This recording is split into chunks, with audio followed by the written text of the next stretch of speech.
Bonjour, dans cet enregistrement qui sera le dernier de ce semestre, nous abordons une question quelque peu polémique du mystère ou de la vie de Paul, de sa théologie également. Eh bien, c'est la question de Saint Paul et des femmes. C'est un sujet transversal que nous allons regarder dans l'ensemble des écrits de Paul. Bien. Nous remarquons effectivement qu'il y a quelques passages où Paul a une attitude, disons, plutôt pas très positive par rapport aux femmes dans les passages qui sont les suivants. 1 Corinthiens 11, versets 2 à 12. Je vous laisse regarder ce passage, mais Paul dit que le chef de la femme, c'est l'homme. Et puis il demande aux femmes de se couvrir la tête, d'avoir les cheveux coupés ou tondus, qu'elles mettent un voile. Et il dit que l'homme n'a pas été créé pour la femme, mais bien la femme pour l'homme. C'est pourquoi la femme doit avoir un signe de sujétion. Deuxième passage, 1 Corinthiens 14, 34 à 35. Deuxième passage ici, plus bref ici, que les femmes se taisent dans les assemblées. Il est inconvenant pour une femme de parler dans une assemblée. Donc deux passages de Corinthiens. Troisième passage en Éphésiens 5, 21 à 26. Je vous laisserai lire. Femmes, soyez soumises à vos maris. Colossiens 3, 18. Encore une fois, femmes, soyez soumises à vos maris comme il se doit dans le Seigneur. Et enfin, 1 Timothée 2, 11 à 12. Pendant l'instruction, la femme doit garder le silence en toute soumission. Je ne permets pas à la femme d'enseigner ni de dominer l'homme. Alors ces passages, ils sont dans notre Nouveau Testament. On les a vus, ils véhiculent une image pas tout à fait conforme à l'idée que aujourd'hui de l'égalité, des droits de la femme, des exigences et des revendications des femmes d'aujourd'hui. Bien. Mais justement, une première remarque, on ne doit pas faire d'anachronisme, on ne doit pas demander à Paul de parler ou de penser comme nous le faisons aujourd'hui. Il faut se rappeler qu'à l'époque de Paul, il n'y a rien de comparable avec l'égalité ou les droits des minorités comme c'est aujourd'hui. La femme, dans la société de manière générale, à cette époque-là, a un statut pas forcément très positif. La femme est inférieure à l'homme, un peu comme les enfants, elle reste soumise à son mari, et il n'y a pas de conception de l'égalité sexe du tout à cette époque. La prédominance de l'homme sur la femme allait de soi, en milieu juif comme en milieu grec. Et même si la Torah n'imposait pas le voile aux femmes, il faut savoir que sans doute sous l'influence gréco-romaine, beaucoup de femmes se couvraient au moins dans les lieux de prière. Dans le monde grec et romain, les femmes avaient l'habitude de se couvrir par un voile. Donc c'était plutôt normal. Il n'y avait rien de choquant. Donc l'apôtre est dans cette double culture juive, il a grandi dans un monde grec, à Tarse, et donc cela a marqué, il prêche dans une région où il y a beaucoup de Grecs, où les femmes se couvraient la tête, où la femme n'avait pas beaucoup de droits, elle était le fait d'être une épouse, mais n'avait pas les mêmes droits qu'un homme, et donc était dans une situation de dépendance par rapport à son mari. Voilà, contexte historique. Et il faut bien sûr pas faire un anachronisme, on ne peut pas demander à Paul de parler comme s'il vivait aujourd'hui. Il n'échappe pas à son temps, à son époque. D'abord.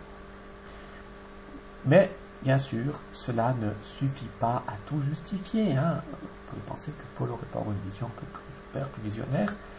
Voilà. Maintenant, ce qu'on va regarder, c'est la théologie paulinienne sur la place de la femme. Ça, ce sont des passages. Et on peut se demander d'abord si ces passages reflètent vraiment la pensée de Paul dans l'ensemble de ses écrits. Puis, nous essayerons de voir si cette prétendue misogynie s'est constatée, s'est confirmée dans les actes de Paul, dans les actes des apôtres, dans les écrits, dans sa pratique concrète. Voilà. Alors,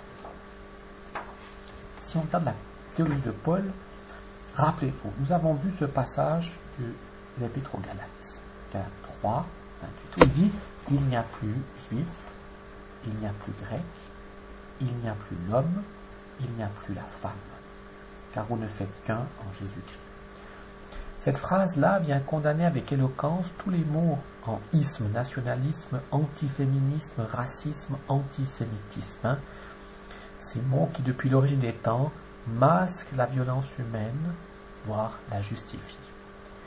Et rappelons que Galates, ça nous lit vraiment la pensée théologique de Paul.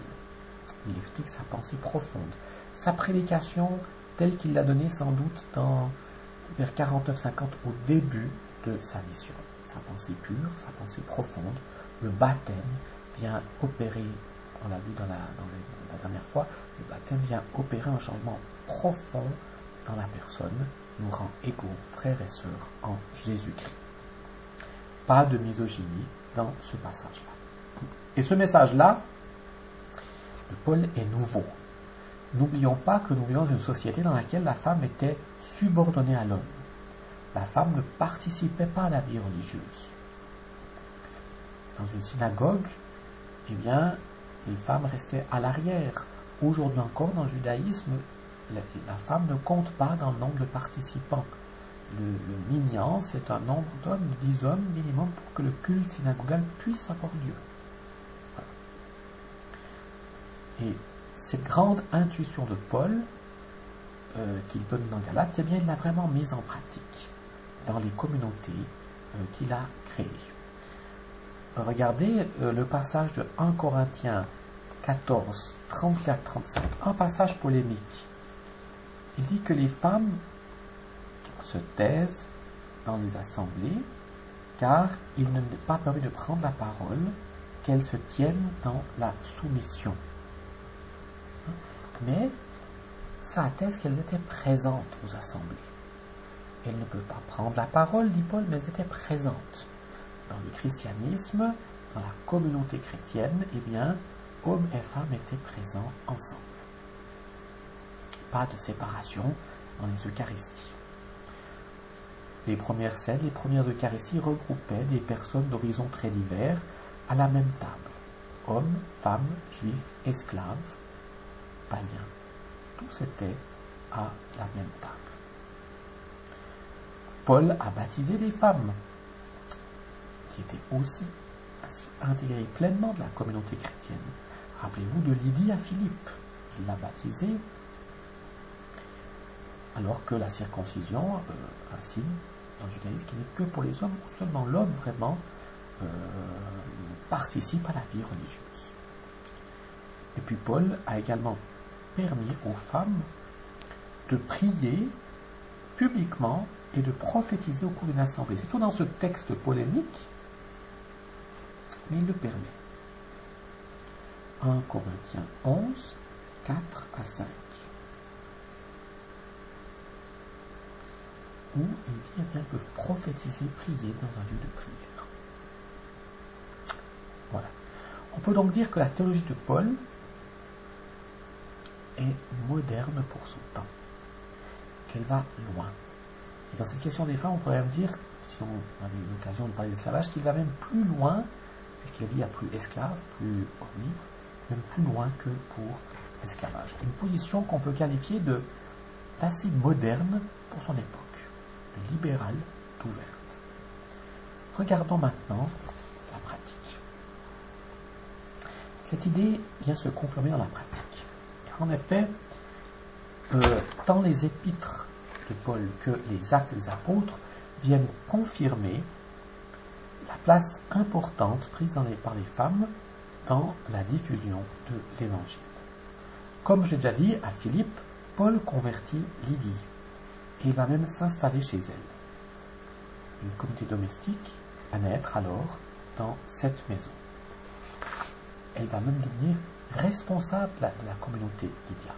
On voit que c'est une femme de caractère qui reçoit et qui... Dans l'épître à Philémon, Paul va même saluer Appia, notre sœur, immédiatement après avoir salué Philémon. Et après viendront d'autres hommes. Philémon, notre sœur Appia. Deuxième position. La lettre aux Romains témoigne de liens d'affection et de reconnaissance de Paul envers de nombreuses collaboratrices. Les chrétiennes. Persis, Marie, Tryphène, Claudia, Nérée, Julie, Phébé, Assycrin, Prisca, femme d'Aquila. Chapitre 16, fin du chapitre 16. C'est 6, 12, là, Romains 16. Toute une part d'installation. Vous voyez, toute une série de femmes. Colossiens nous apprend que les fidèles se réunissaient dans la maison de Nymphée. Colossiens 4, 5. Et dans l'épître aux Philippiens, Paul exhorte deux femmes, Évodia et Syntyché, à unifier leur point de vue, car elles l'ont assisté dans sa lutte pour l'évangile. 4.2. Philippiens 4.2. Vous voyez donc, Paul collabore, les femmes font partie des collaboratrices de Paul, elles ont participé à sa mission de manière active. Mais alors, comment maintenant comprendre alors ces fameux passages? Si Paul était tellement ouvert, si Paul était... comment comprendre ces passages qui n'ont pas une vision très positive? Bien, pour faire cela, il faut se rappeler que Galates et Romains sont les épîtres qui nous expliquent la pensée de Paul, sa théologie. Dans ces épîtres, aucun passage n'est logique. Il y a une classification des écrits. Il y a ensuite des épîtres comme Éphésiens, Colossiens, Timothée, qui sont du Paul après Paul. Timothée, épître pastorale, qui s'occupe de structure de la communauté. Quand Paul a fondé ses communautés, il n'avait encore pas ce souci de hiérarchie, de distinction. Et ce n'est que plus tard que ces questions vont se poser. Timothée, Tite reflètent le christianisme de la fin du 1er siècle. Paul est mort vers 64, rappelez-vous. Ainsi, ces épîtres-là ne reflètent plus la pensée de Paul, mais un développement plus tardif ou dans la communauté. Dans la communauté, eh bien, on va commencer à organiser, à hiérarchiser. Et il est vrai là à dire, eh bien, la place des femmes va être différente de celle des hommes. Mais ça, ce n'est pas à Paul qu'il faut le faire remonter. Timothée, Éphésiens, Colossiens, développement plus tardif, qui sont des lettres de maturation. Par contre, il est vrai que l'épître aux Corinthiens, elle, est bien de Paul.